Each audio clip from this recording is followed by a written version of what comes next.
Shortly after Ukraine's Air Force reported the threat of an intermediate-range ballistic missile launch from a Russian strategic nuclear testing site near the Caspian Sea, explosions rocked the western Ukrainian city of Lviv on Friday morning, local time.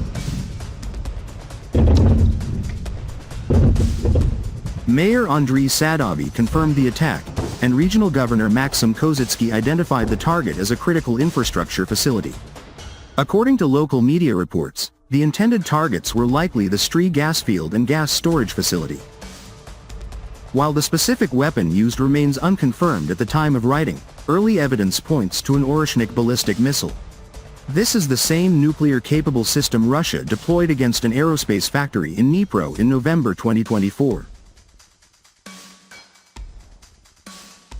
Ahead of Friday's attack in Lviv, the U.S. Embassy in Ukraine issued a security alert about a potentially significant air attack that may occur at any time over the next several days. American officials issued a similar warning in November 2024 ahead of the Orishnik strike on Dnipro.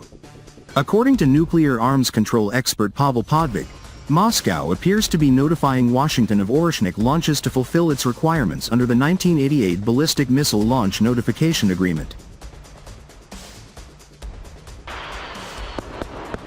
The Oreshnik intermediate-range ballistic missile represents the most consequential evolution in Russia's conventional strike arsenal since the collapse of the INF Treaty, combining terminal phase velocities exceeding Mach 10 with MIRV deployment architecture that fundamentally compresses defensive reaction timelines, rendering interception by existing systems such as Patriot PAC-3, SAMP, T, or Legacy S-300 variants operationally improbable under real combat conditions.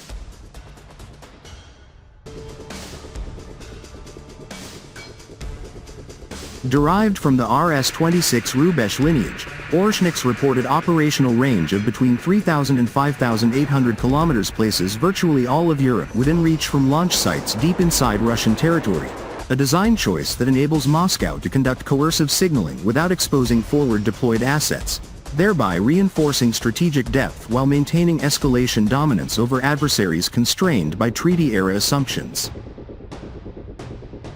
The missile's demonstrated ability to traverse approximately 1,800 kilometers in just 12 to 13 minutes underscores a doctrinal shift toward time-compressed warfare, where political leaders, military commanders, and civilian authorities are afforded only minutes, rather than hours, to assess intent, classify payload type, and determine response thresholds in environments where miscalculation risks catastrophic escalation.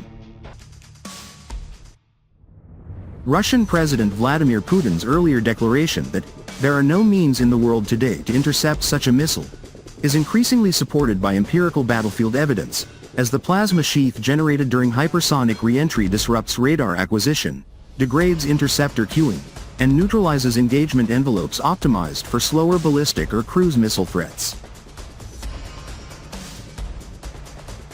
Of particular concern is Oreshnik's MIRV capability, which allows the missile to release multiple independently targeted re-entry vehicles that can strike discrete aim points within a confined geographic area, enabling infrastructure denial strategies that systematically dismantle energy, logistics, or command nodes in a single strike rather than through prolonged attritional bombardment. While Ukrainian and Western assessments suggest the Lviv strike employed conventional kinetic warheads or inert demonstrator payloads rather than explosives, the sheer kinetic energy generated by orbital height descent delivers destructive force comparable to high-yield munitions. This ambiguity, where conventional and nuclear delivery platforms share identical flight profiles, introduces unprecedented escalation risk, as early warning systems cannot reliably discriminate payload intent during flight, thereby increasing the probability of misinterpretation in high-tension theaters bordering NATO territory. From an Asian security perspective, Oreshnik's operational debut reinforces parallel concerns regarding Chinese and North Korean hypersonic programs, highlighting how speed, precision, and survivability are redefining deterrence architectures across both the Euro-Atlantic and Indo-Pacific strategic environments. The deliberate targeting of Ukraine's underground gas storage infrastructure reflects a refined Russian understanding of energy systems as strategic terrain, where disabling storage, compression, and distribution nodes yields disproportionate societal and military effects, particularly during winter conditions when civilian resilience, industrial output, and military sustainment converge upon uninterrupted energy access. The Struk facility near Stry, one of Europe's largest underground gas storage complexes, plays a critical role not only in Ukraine's domestic heating network but also in stabilizing regional gas flows to European Union states, making its disruption a calculated effort to internationalize the consequences of the conflict beyond Ukraine's borders. Field reports describing fires, pressure collapse, and long-term operational degradation suggest that restoring functionality could require extensive excavation, resealing, and systems replacement, lending weight to analyst Mike Mihailovic's assessment that restoring functionality could take years, a timeline that far exceeds seasonal repair cycles.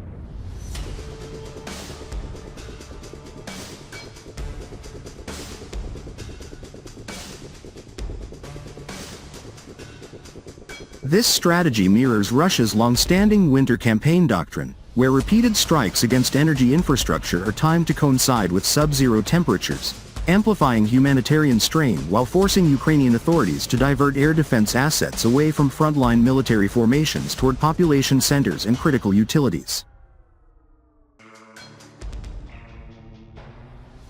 From a military economic standpoint, the asymmetric cost exchange remains contested, with Russian expenditures on advanced missiles estimated at approximately $50 million per launch compared to Ukrainian infrastructure damage assessed around $15 million, a disparity that has prompted debate regarding long-term affordability and strategic efficiency. Russia's defense ministry has confirmed that it attacked critical facilities across Ukraine, using long-range, high-precision land and sea-based weaponry, including the Oreshnik mobile ground-based intermediate-range missile system. Moscow stated that the strikes were in response to a terrorist attack by the Kyiv regime on the residence of the President of the Russian Federation in the Novgorod region, an action carried out on the night of December 29, 2025. Ukraine has consistently denied that this attack ever occurred, and Russia's evidence leaves much to be desired.